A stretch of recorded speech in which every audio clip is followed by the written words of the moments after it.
जब भी बात आती है बच्चे को कुछ नई स्किल्स सिखाने की, तो पेरेंट्स आर लाइक कि we are always willing to teach our child something new. But problem कहाँ आ रही है, हम सिखा तो दें बट बच्चा हमारी बात ही नहीं सुनता और हमारे इंस्ट्रक्शंस को फॉलो ही नहीं करता। हमें पता है, उसको क्लियरली सुनाई दे रहा है कि क्या बोला गया है, स्टिल हमारी बात को इग्नोर करता है एंड अपने काम में लग जाएगा। If you are the parent who are facing this problem, like why my child is not listening to me and why my child is not doing what I told him to do, बहुत सारे reasons हो सकते हैं जिसकी वजह से बच्चा आपकी बातों पर ज़्यादा टेंशन नहीं देता, लेकिन हम बात करेंगे 5 मेन रीजंस की जिसकी वजह से आपका बच्चा जो है आपकी बातों को सुनना पसंद नहीं करता और उनको इग्नोर करता है। पहला रीज़न हो सकता है connection. You have no influence without connection. For example, XYZ product की एडवर्टाइजमेंट है और हम उसको बाय कब करते हैं? Nobody has commanded us that you have to buy this product. We buy that product when we feel connected with that product.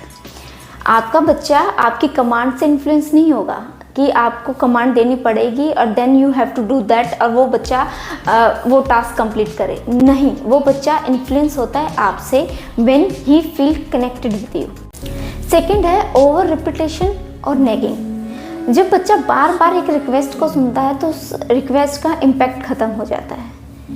आपके घर के पास कंस्ट्रक्शन का काम चल रहा है, 1-2 दिन वो जो आवाज़ है वो इरिटेट करती है, उसके बाद क्या होगा? उसके बाद that voice become background noise कि ठीक है आपको आवाज़ आ रही है but you stop giving attention to that noise.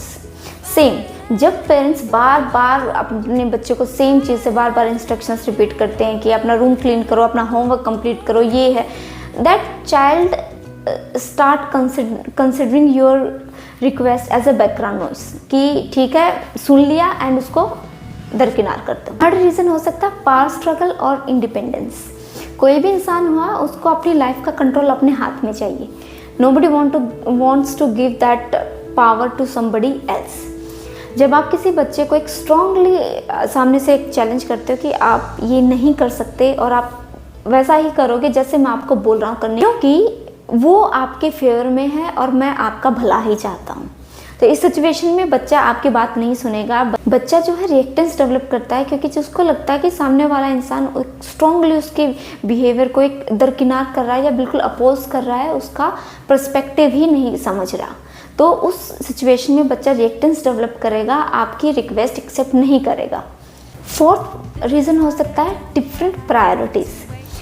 जितना पेरेंट्स किसी भी काम को लेकर एक इम्पोर्टेंस फील करते हैं, इतनी सेम इम्पोर्टेंस बच्चा फील नहीं करता। At particular point of time आप चाहते हो कि आपका बच्चा होमवर्क करे या अपना रूम क्लीन करे, अपने शूज़ पॉलिश करे, बट उस टाइम पर शायद आपका बच्चा दूसरे किसी काम को प्रायोरिटाइज करना चाहता है। आपका बच्चा चाहता है कि नहीं इस टाइम पर मैं ये काम ना कर दूसरा काम करना चाहता हूँ। एट दी एंड पेरेंट्स का काम होता है अपने बच्चे का एक पूरा दिन प्रोडक्टिव रहे। Let him decide, let him prioritize his work कि वो किस टाइम पर क्या काम करना चाहता है और किस टाइम पर किसी दूसरे काम को करना चाहता है। Last and fifth reason is family responsibility.